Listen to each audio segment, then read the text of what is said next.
Hi, I'm Monica Morrow. I'm the Chief of the Breast Surgery Service at Memorial Sloan Kettering Cancer Center.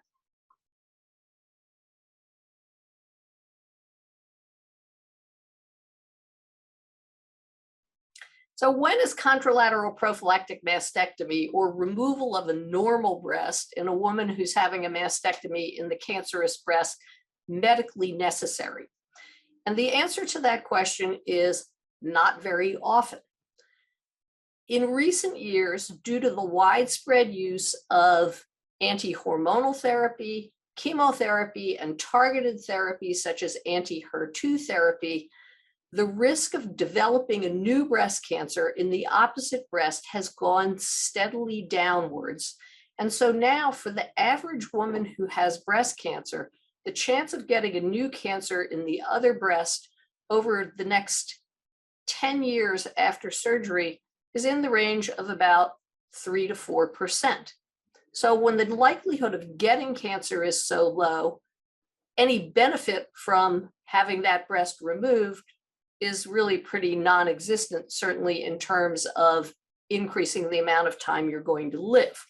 Now, there are some exceptions to those rules of women who we recognize as being truly at high risk for developing a second breast cancer in the other breast.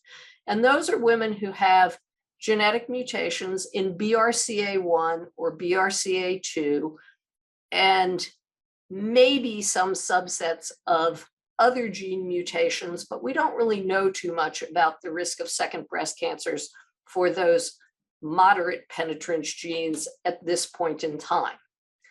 Women who have received radiation for other diseases, for example, Hodgkin's lymphoma during childhood and adolescence, also have an elevated risk of bilateral breast cancer, and contralateral prophylactic mastectomy is a consideration in that group.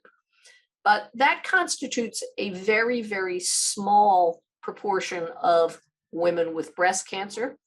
And we know that there are many misunderstandings about contralateral prophylactic mastectomy. One of them is that breast cancer spreads from breast to breast, so that by removing your other breast, you reduce the risk of breast cancer spread. And that certainly is not true.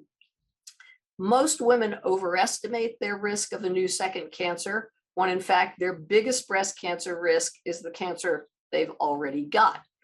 And contralateral prophylactic mastectomy is not without its own complications. It is in essence a second separate operation on the other breast, and that means it doubles the risk of surgical complications such as infection, failure to heal the wound, and even loss of the breast reconstruction.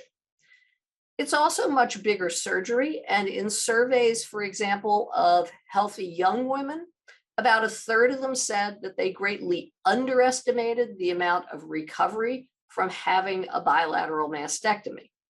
So while some women who don't medically need to have that operation choose to have it because they believe that it gives them greater peace of mind, it's important to be aware of what contralateral prophylactic mastectomy will and will not do for you. And what it won't do is make you live longer. It won't reduce the risk of the breast cancer you already have spreading, but what it will do is increase the risk of complications.